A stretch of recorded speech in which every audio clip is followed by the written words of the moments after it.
जिस घर में इन तीन लोगों का प्रभाव होता है उस घर का सर्वनाश हो जाता है। श्रोताओं, आप लोग शायद नहीं जानते होंगे कि किन लोगों के घर का विनाश जल्दी होता है, किन लोगों के घर में गरीबी जल्दी आ जाती है और किन लोगों के घर से माता लक्ष्मी रूठ कर चली जाती है। भगवान शिव ने माता पार्वती को बताया कि जिस घर में इन तीन लोगों का प्रभाव होता है उस घर का निश्चित ही सर्वनाश हो जाता है और ऐसे परिवार के लोग सदैव गरीबों के दलदल में फंसते चले जाते हैं। एक बार की बात है, भगवान भोले बाबा और माता पार्वती आकाश लोक में भ्रमण कर रहे थे। भगवान भोले बाबा ने कहा, हे देवी पार्वती, पृथ्वी लोक में जिस घर में इन तीन लोगों का प्रभाव होता है उस घर का सर्वनाश हो जाता है और उस घर में दरिद्रता आ जाती है। तभी माता पार्वती कहती हैं, हे स्वामी, आप बताइए कि वे कौन से तीन लोग हैं? हमारे हृदय में जानने की जिज्ञासा उत्पन्न हो रही है। तब भोलेनाथ कहते हैं, ठीक है देवी, हम आपको आज एक प्राचीन काल की कथा सुनाते हैं जिसे सुनने के बाद आपको पता चल जाएगा कि वे कौन से महादेव लोग हैं। लिखकर वीडियो को लाइक से घर का सर्वनाश हो जाता है और कहानियों से जुड़े रहें। आप सभी से निवेदन है कि इस कथा को और भोले बाबा सुनने से पार्वती को कथा सुनाते हुए शिव के सच्चे भक्त देवी पार्वती, तो कृपया कमेंट बॉक्स में की बात है। किसी नगर में एक व्यापारी रहता था। वह व्यापारी बड़ा ही धनवान व्यक्ति था। उसके घर में अन्नधन की कोई कमी नहीं थी। व्यापारी का एक बड़ा ही सुंदर पुत्र था और व्यापारी अपने पुत्र से बहुत प्रेम करता था। व्यापारी और उसकी पत्नी को विवाह के बहुत सालों बाद संतान की प्राप्ति हुई थी और वे दोनों अपनी संतान से बहुत अधिक प्रेम करते थे। व्यापारी हर कार्य अपने पुत्र से पूछकर ही करता था। व्यापारी का पुत्र अभी छोटा था, परंतु प्रेम में अंधे व्यापारी ने वह सब कुछ किया जो उसका पुत्र कहता था। अगर पुत्र कोई गलत कार्य करने के लिए भी कहता तो व्यापारी उसे भी कर देता था। व्यापारी यह नहीं देखता था कि उसका पुत्र अभी छोटा है और उसे इतने बड़े निर्णय लेने की समझ नहीं है, परंतु पुत्र प्रेम में वह अंधा व्यापारी और उसकी पत्नी अपने पुत्र की हर बात को सर आंखों पर रखते थे। व्यापारी का पुत्र जो भी मांगता व्यापारी उसे लाकर दे देता था। श्रोताओं, फिर आगे भगवान भोले बाबा कथा को सुनाते हुए कहते हैं, हे देवी, उस व्यापारी के घर के बाहर एक वृक्ष पर कई सालों से एक कबूतर रहता था। वह कबूतर उस व्यापारी के घर के बाहर कई सालों से रह रहा था और व्यापारी के घर को अच्छे से जानता था। व्यापारी भी उस कबूतर को जानता था और उसकी सेवा करता था, उसे दाना पानी खाने के लिए देता था।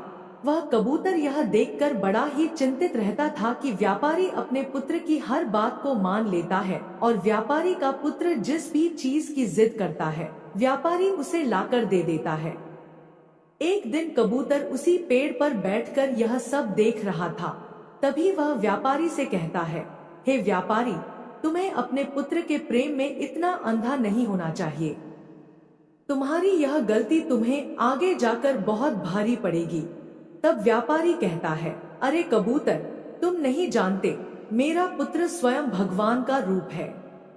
इतनी मनौतियों के बाद मुझे पुत्र की प्राप्ति हुई है। अब वह जैसा कहेगा मैं वैसा ही करूंगा। तब कबूतर कहता है, अरे पुत्र प्रेम में अंधे व्यापारी, तुम्हें मेरी बात समझ में नहीं आ रही है। मैं तुम्हें एक कहानी के माध्यम से अपनी बात समझाता हूँ। श्रोताओं, फिर कबूतर अपनी कहानी को प्रारंभ करता है और कहता है, हे व्यापारी, प्राचीन समय की बात है। एक गांव में एक सेठ रहा करता था। वह सेठ बड़ा ही भोला भाला व्यक्ति था। उस सेठ के 3 बेटे थे। सेठ अपने तीनों बेटों के साथ घर में आराम से रहता था। सेठ ने अपने सभी बेटों का विवाह कर दिया था और उसकी तीनों बहुएं उसकी खूब सेवा करती थी। सेठ की छोटी बहू के घर में आने के बाद सेठ का घर बड़े सुख से चल रहा था। सेठ का व्यापार भी बहुत अच्छे से चल रहा था। छोटी बहू के आने के बाद सेठ के घर में अन्न और धन की कोई कमी नहीं थी और घर का माहौल बड़ा ही शांतिपूर्ण था। उनके घर में कभी कोई लड़ाई झगड़ा नहीं होता था। सेठ के सभी पुत्र एक साथ मिलकर रहते थे और सेठ की बहुएं भी आपस में बड़ा प्रेम करती थी। चारों बहुएं मिलकर एक साथ खाना पकाती थी और अपने पतियों और ससुर को खिलाती थी। सेठ का व्यापार भी बहुत अच्छे से चल पड़ा था। तीनों बेटे व्यापार को बड़े अच्छे से संभाल रहे थे। सेठ सोचता था कि अब तो उसका जीवन सफल हो चुका है। घर में तीनों बहुएं बड़े ही प्रेम से रहती हैं और उसका व्यापार उसके तीनों पुत्र बड़े अच्छे से संभाल रहे हैं। अन्नधन की घर में कोई कमी नहीं है। ऐसे विचार करके सेठ बड़ी सुकून की नींद लिया करता था। श्रोताओं, सेठ की इतनी अच्छी जिंदगी देखकर गांव के अन्य लोग सेठ से जलने लगे थे। गांव के सभी लोग सोचते थे कि यह सेठ तो बड़ा ही सुखी है, इसका जीवन बड़े ही आराम से कट रहा है और इसके जीवन में कोई दुखद तकलीफ नहीं है। श्रोताओं, आगे कबूतर कहता है, हे व्यापारी, अक्सर मनुष्य दूसरों की तरक्की से जलता है। जिस प्रकार केकड़े एक दूसरे का पैर पकड़कर किसी को आगे नहीं बढ़ने देते, उसी प्रकार मनुष्य भी किसी को आगे बढ़ता देख उसे पीछे खींचने की कोशिश करता है। मनुष्य अपनी तरक्की से जितना खुश नहीं होता, उससे अधिक वह दूसरों की तरक्की देखकर दुखी हो जाता है। अब जब सेठ तरक्की कर रहा था तो गांव के सभी लोग उससे जलने लगे थे। कोई भी सेठ से सीधे मुंह बात नहीं करता था। सभी सोचते थे कि किस प्रकार सेठ का जीवन कष्ट से भर दिया जाए और उसकी खुशी को दुख में बदल दिया जाए। श्रोताओं, यही सोचकर गांव के कुछ लोग सेठ के कुल पुरोहित के पास जाते हैं और कहते हैं, अरे पुरोहित जी, आप यहाँ सूखी रोटी खा रहे हो और वहाँ आपका धनी सेठ बड़े आराम से पकवान खा रहा है, अपनी बहू के हाथों का स्वादिष्ट भोजन कर रहा है। तब पुरोहित जी कहते हैं, आप लोग क्या कहना चाहते हैं? मुझे बात समझ में नहीं आ रही है। तब गांव के लोग बताते हैं, पुरोहित जी, आपका जीवन तो आपके जजमान से ही चलता है, परंतु आपका जजमान तो बड़ा सुखी है, उसके जीवन में कोई कष्ट नहीं है। याद करिए, आपके इस जजमान ने आपको आखिरी बार अपने घर कब बुलाया था? अगर वह आपको अपने घर नहीं बुलाएगा और आपसे हवन पूजन नहीं करवाएगा तो भला आपकी रोजी रोटी कैसे चलेगी, आपका घर कैसे चलेगा? श्रोताओं, कुल पुरोहित को गांववासियों की बात समझ में आ रही थी। वह भी सोच रहा था कि बात तो सही है, सेठ ने बहुत समय से मुझे अपने घर नहीं बुलाया है और उसका जीवन बड़े ही सुख से कट रहा है। इस प्रकार तो मेरे बीवी बच्चे भूखे मरने लगेंगे। कुल पुरोहित कहता है, अरे भाइयों, आपकी बात तो बिल्कुल सत्य है। सेठ तो बड़ा धनवान बन चुका है, उसका व्यापार भी बड़े तेजी से आगे बढ़ रहा है। उसके तीनों पुत्र बड़ी मेहनत करते हैं और उसकी चारों बहुएं मिलकर बड़े प्रेम से अपना जीवन व्यतीत कर रही हैं। उनके जीवन में किसी प्रकार का कोई कष्ट नहीं है। तब गांव के लोग कहते हैं, पुरोहित जी, अगर आप अपना घर चलाना चाहते हैं और सुख से जीवन जीना चाहते हैं तो आपको कुछ ऐसा करना पड़ेगा जिससे आपके जजमान सेठ के जीवन में कुछ कष्ट आए, उसके घर में लड़ाई झगड़ा हो, तभी वह आपको हवन पूजन के लिए अपने घर में बुलाएगा और आपको धन मिलेगा। अगर ऐसा ही चलता रहा तो आप एक दिन गरीब हो जाएंगे और आपको भीख मांगनी पड़ेगी। इतना कहकर गांव के सभी लोग कुल पुरोहित के यहाँ से चले आते हैं। अब इधर वह कुल पुरोहित बड़ी चिंता में डूब जाता है और सोचता है कि अब मैं ऐसा क्या कर सकता हूँ जिससे सेठ के घर में लड़ाई झगड़ा होने लगे, उसका व्यापार बंद हो जाए, तभी वह मुझे हवन पूजन के लिए अपने घर में बुलाएगा। अब ऐसा सोचकर वह कुल पुरोहित एक साधु महाराज के पास जाता है और कहता है, हे स्वामी, मेरी सहायता करिए। मेरे गांव में मेरा जजमान है जो एक सेठ है। सेठ बड़ा ही सुखी जीवन जी रहा है, उसके जीवन में किसी प्रकार का कोई कष्ट नहीं है, परंतु जिस प्रकार चोरों का जीवन लापरवाह लोगों से चलता है, जिस प्रकार राजा का जीवन झगड़ा करने वालों से चलता है, उसी प्रकार पुरोहित और पंडितों का जीवन अपने जजमान से चलता है। अगर जजमान के घर में कोई दुख तकलीफ नहीं होगी और वह हमें नहीं बुलाएंगे, तो हमारा जीवन कैसे चलेगा? हम धन कैसे अर्जित करेंगे? हम तो भूखे मर जाएंगे। तब साधु महाराज कहते हैं, अरे पुरोहित जी, आप चिंता मत करिए, आप बताइए कि क्या तकलीफ है। तब पुरोहित कहता है, हे महाराज, मैं चाहता हूँ कि सेठ के जीवन में कुछ कष्ट आने लगे, उसके घर में लड़ाई झगड़ा होने लगे, उसके व्यापार में कुछ कमी आ जाए, तभी वह मुझे हवन पूजन के लिए अपने घर में निमंत्रण देगा। पुरोहित की बातें सुनने के बाद साधु महाराज कहते हैं, हे पुरोहित जी, आपका काम तो बड़ा ही छोटा सा है। मैं आपको अभी बताता हूँ कि सेठ के जीवन में इतनी सुख और समृद्धि का कारण क्या है। अब साधु महाराज अपनी दिव्य दृष्टि से आंखें बंद करके देखते हैं। कुछ देर बाद साधु महाराज आंखें खोलकर कहते हैं, पुरोहित जी, सेठ के आगे बढ़ने का कारण उसके घर में आई छोटी बहू है। सेठ की छोटी बहू साक्षात माता लक्ष्मी का रूप है। वह बड़ी ही संस्कारी और बुद्धिमान स्त्री है। जब से वह सेठ के घर आई है, तभी से सेठ के घर में सब कुछ अच्छा हो रहा है और उसका जीवन सुख से कट रहा है। ऐसी स्त्री जिस भी घर में रहती है, वह घर खूब फलता फूलता है। तब पुरोहित कहता है, हे स्वामी जी, अगर ऐसा है तो इसका कोई रास्ता होगा जिससे सेठ के घर में लड़ाई झगड़ा होने लगे और उसका व्यापार ठंडा पड़ जाए। तब साधु महाराज कहते हैं, हे पुत्र, तुम चिंता मत करो, तुम्हें बस एक काम करना है। तुम सेठ के घर जाओ और उससे कहना कि सेठ जी, मुझे आपके खेत से एक हरा बांस दे दीजिए, और फिर तुम वह हरा बांस लेकर अपने घर लाकर रख लेना। जब तुम ऐसा करोगे तो कुछ दिनों में ही सेठ निर्धन हो जाएगा, उसके घर में लड़ाई झगड़े होने लगेंगे, उसकी बहुएं आपस में झगड़ने लगेंगी और उसका जीवन कष्टों से भर जाएगा। तब वह तुम्हें हवन पूजन के लिए अवश्य बुलाएगा। श्रोताओं, साधु महाराज की बातें सुनने के बाद कुल पुरोहित साधु महाराज को धन्यवाद कहकर अपने घर चला जाता है। वह सोचता है कि अगले ही दिन मैं सेठ के घर जाऊंगा और उसके खेत से एक हरा बांस मांग लूंगा। जब अगला दिन आता है तो सुबह जल्दी उठकर कुल पुरोहित सेठ के घर पहुंच जाता है। सेठ के घर पहुंचने पर पुरोहित आवाज लगाता है। अंदर सेठ आराम कर रहा था। सेठ बाहर आकर देखता है तो वह अपने कुल पुरोहित का बहुत स्वागत करता है।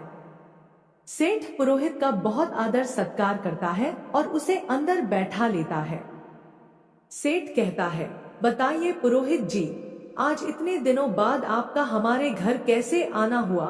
तब कुल पुरोहित कहता है, सेठ जी, मैं बस यहाँ से गुजर रहा था तो सोचा आपसे मिलते चलूं।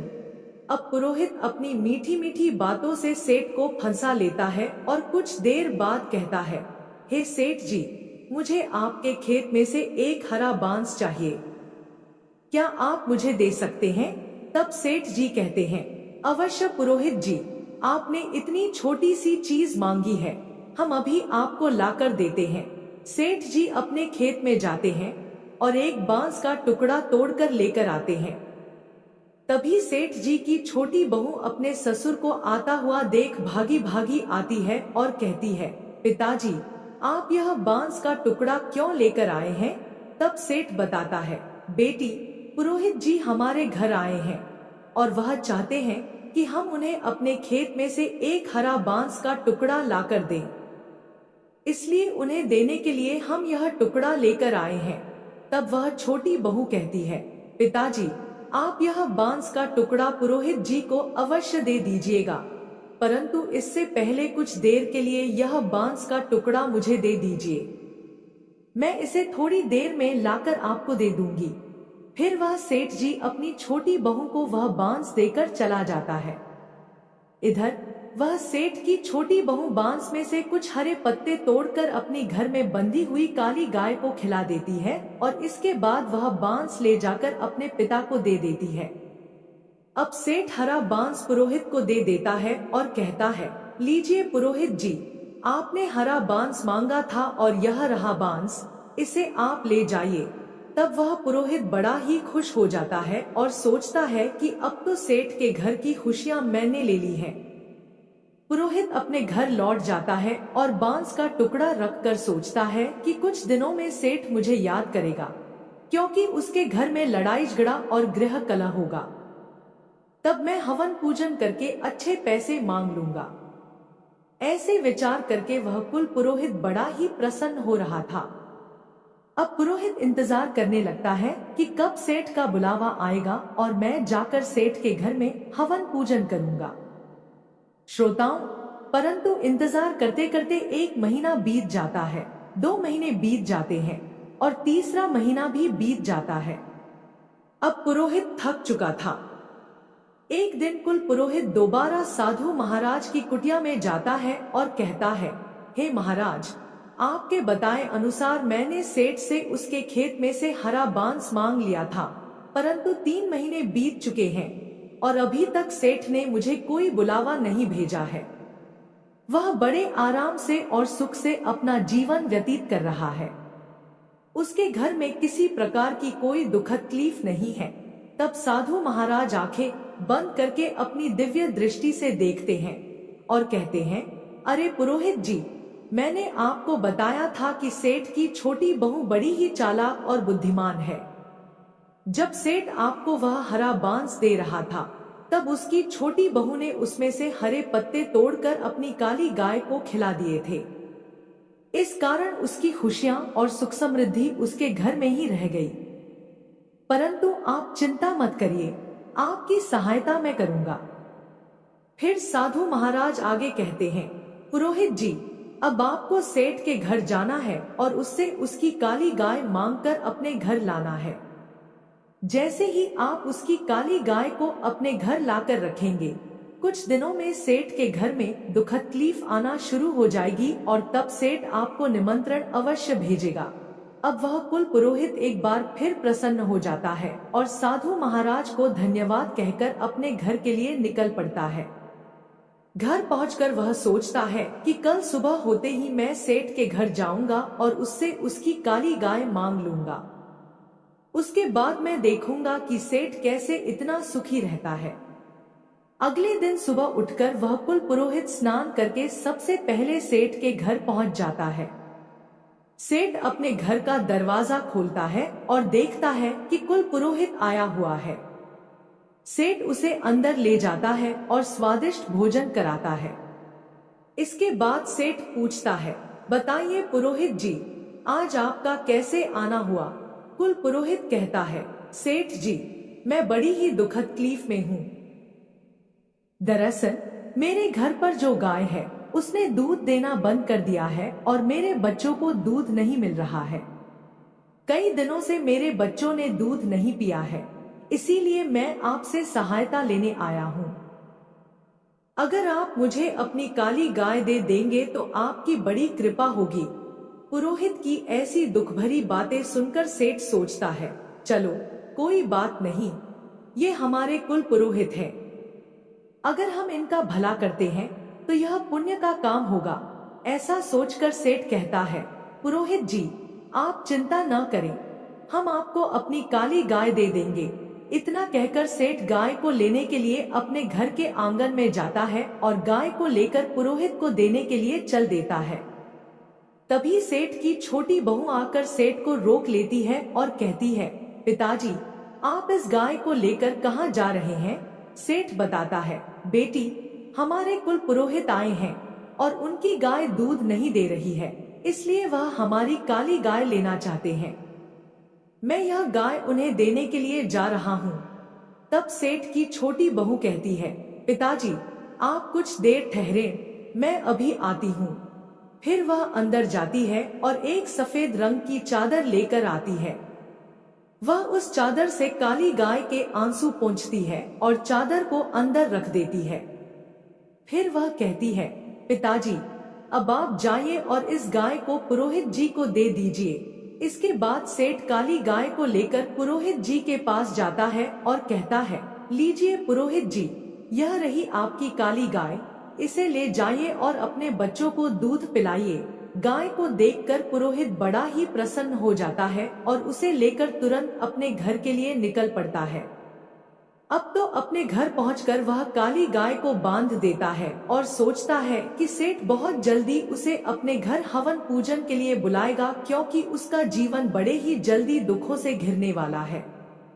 अब वह कुल पुरोहित सेठ के बुलावे का इंतजार करने लगता है और इंतजार करते करते एक बार फिर उसे 3 महीने बीत जाते हैं।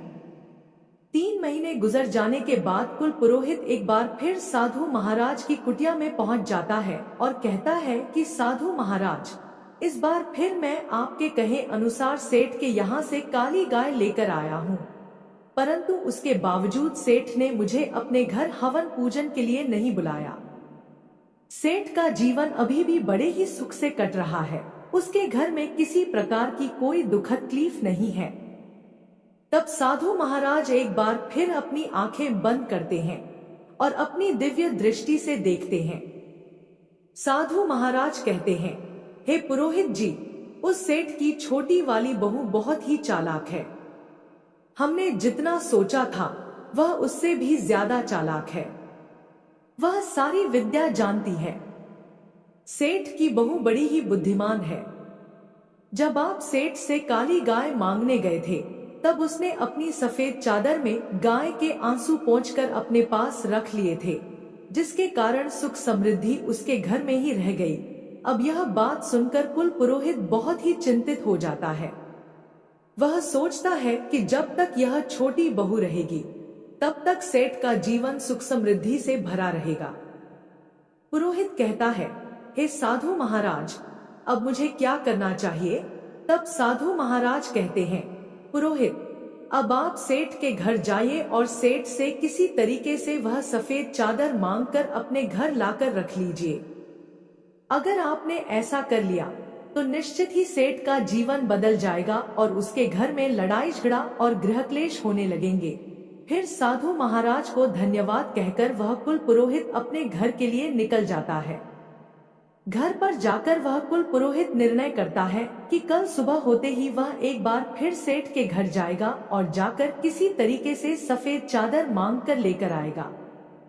अगला दिन बीतते ही वह पुरोहित सुबह उठते ही बड़ा प्रसन्न हो जाता है और सोचता है कि आज तो सेठ से उसकी सफेद चादर मांगकर उसका जीवन दुखों से भर दूंगा।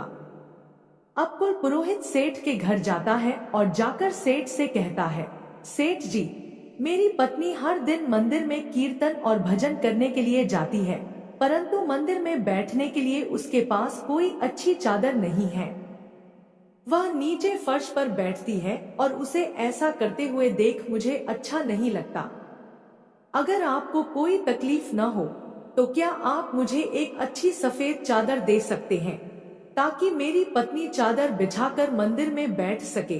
कुल पुरोहित की ऐसी बातें सुनकर सेठ कहता है, अरे पुरोहित जी, आप चिंता न करें, हमारे घर में एक बहुत ही अच्छी सफेद चादर रखी है। रुकिए, हम अभी अपनी बहू से कहकर आपको दे देते हैं। अब सेठ जी अपनी छोटी बहू को बुलाते हैं और कहते हैं, बहू, हमारे घर में जो सफेद चादर है वह लाकर पुरोहित जी को दे दो। अपने पिताजी की बातें सुनकर वह छोटी बहू अंदर जाती है और वही सफेद चादर निकालती है जिससे उसने गाय के आंसू पोंछे थे। वह उस चादर को निकालकर उसका एक धागा तोड़कर अपने मुंह में भर लेती है और उसे खा लेती है। चादर का धागा खाने के बाद वह छोटी बहू चादर लाकर पुरोहित जी को दे देती है। छोटी बहू से चादर लेकर पुरोहित जी मुस्कुराते हुए अपने घर के लिए निकल पड़ते हैं और घर पर जाकर वह सोचते हैं, अब तो सेठ मुझे बहुत जल्दी याद करेगा।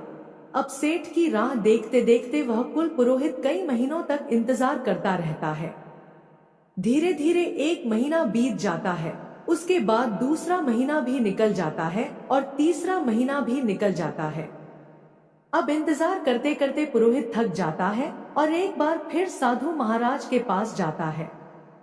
साधु महाराज कहते हैं, आओ पुरोहित जी, बताओ कैसे हो। तब पुरोहित कहता है, अरे साधु महाराज, आपने मुझे जो करने को कहा मैंने सब कुछ किया, परंतु वह सेठ अभी भी अपना जीवन बड़े आराम से जी रहा है। उसके जीवन में कोई दुखद तकलीफ नहीं है, उसके पास धन की कोई कमी नहीं है। साधु महाराज एक बार फिर अपनी आंखें बंद करके अपनी दिव्य दृष्टि से देखते हैं और पुरोहित को बताते हैं, पुरोहित जी, अब हमें लगता है कि वह छोटी बहू जब तक उसके घर में रहेगी तब तक हम आप उसका कुछ नहीं बिगाड़ सकते।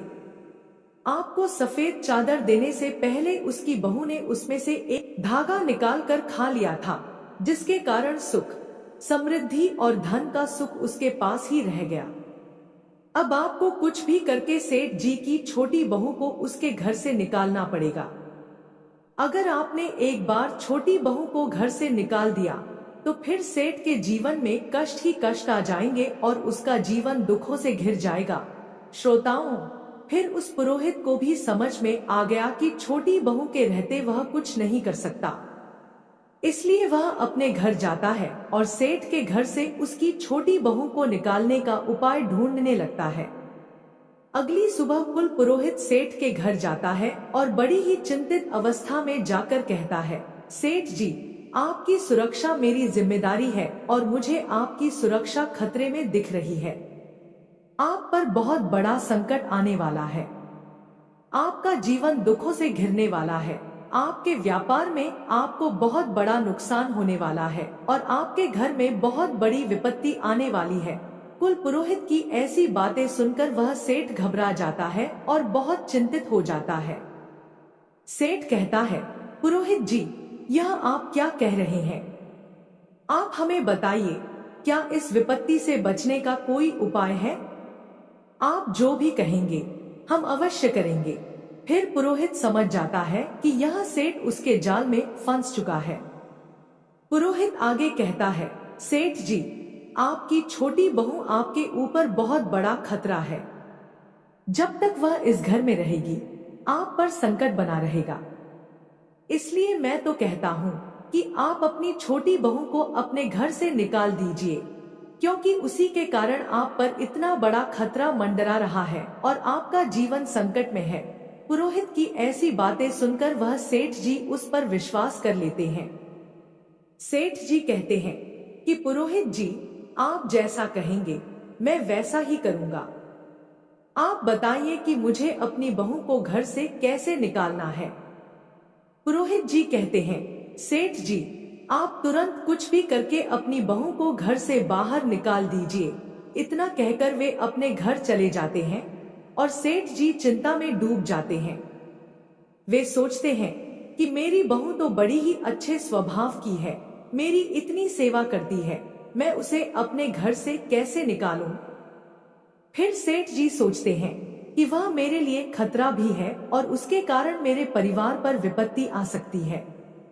यह विचार करके सेठ जी अपनी पुत्रवधू के पास जाते हैं और अपनी छोटी बहू से कहते हैं, बहू, आज ही तुम मेरे घर से निकल जाओ। तुम्हारा इस घर में रहना अब सही नहीं है। तुम्हारे कारण हमारे घर में विपत्ति आने वाली है। वह अपने पिताजी की ऐसी बातें सुनकर सब समझ जाती है कि जरूर पुरोहित जी ने मेरे पिताजी के कान भरे हैं। वह बहू कहती है, ठीक है पिताजी, अगर आप यही चाहते हैं तो मैं इस घर को छोड़कर चली जाती हूँ। फिर अपनी पत्नी को घर छोड़कर जाता हुआ देख सेठ का छोटा पुत्र भी कहता है, पिताजी, अगर मेरी पत्नी इस घर में नहीं रह सकती तो मैं भी नहीं रहूंगा। मैं भी अपनी पत्नी के साथ घर छोड़कर जा रहा हूँ। अब वह पत्नी और पति दोनों सेठ जी का घर छोड़कर एक शहर में चले जाते हैं और किराए के मकान में रहने लगते हैं। कुछ दिन बाद वे अपना नया धंधा शुरू करते हैं। सेठ की छोटी बहू, जो बड़ी बुद्धिमान थी, के कारण उनका धंधा बहुत अच्छे से चलने लगता है। उनका व्यापार बड़ा बन जाता है और छोटा पुत्र और उसकी पत्नी दोनों बड़े धनवान हो जाते हैं। वे शहर में अपना मकान भी खरीद लेते हैं। इधर सेठ का घर बर्बाद होता जा रहा था। घर में लड़ाई झगड़ा होने लगे थे। सेठ की दोनों बहुएं आपस में खूब झगड़ा करती थी और सेठ के दोनों पुत्र व्यापार पर बिल्कुल ध्यान नहीं दे रहे थे।